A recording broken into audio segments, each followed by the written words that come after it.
Salut les champions. Avec la démocratisation du rap ces dernières années, on a eu le droit à pas mal de réactions, que ce soit de la part des auditeurs comme des non-auditeurs de cette musique. Et aujourd'hui, on va se pencher sur ce que peuvent penser les gens qui n'écoutent pas de rap, et en particulier sur les clichés qui entourent ce genre musical que beaucoup ont méprisé à travers le temps. Je réponds à l'appel SO Saza. On voit des roquettes SO Gaza. Fume les louds de Cali, négro fume le marocain SO Gaza. Braquage à l'africaine, 5 Shenzhen, Eke et Abdoulaye. Dans cette série de vidéos, je vais essayer de démonter un à un les pires clichés qu'on peut entendre à propos du rap.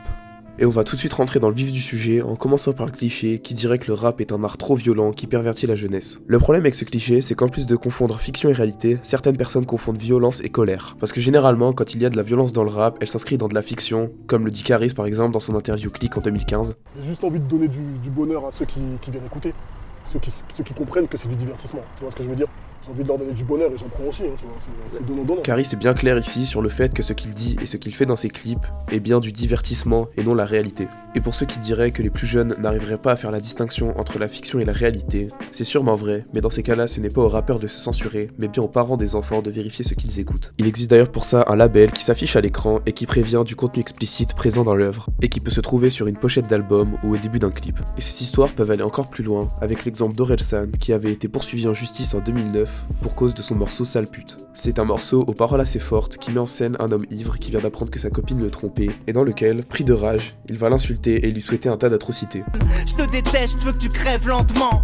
Je veux que tu tombes enceinte et que tu perdes l'enfant. Tenez par la main, on s'enlaçait, on s'embrassait. On verra comment tu fais la belle avec une jambe cassée. Il est vrai que ces paroles peuvent choquer, mais je rappelle qu'il s'agit toujours là d'une fiction, au même titre que par exemple une scène de film qui pourrait mettre en scène un meurtre, et dans ce cas précis, il paraîtrait même idiot d'accuser le réalisateur d'incitation au meurtre. Et comme autre exemple, il y a aussi tous ces tableaux aux scènes gore et sanglantes qui sont aujourd'hui considérés comme des chefs-d'œuvre. Je pense que la différence dans tout ça, c'est que le rap est encore trop récent et que les gens n'ont pas eu le temps de s'habituer.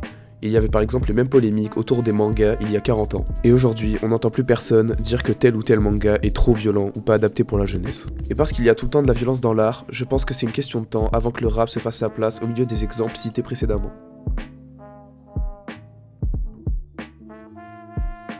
Je vous remercie d'avoir regardé cette vidéo, j'espère que celle-ci vous a plu et que vous avez appris des choses, et je vous dis à une prochaine fois pour démonter ensemble tous les pires clichés du rap.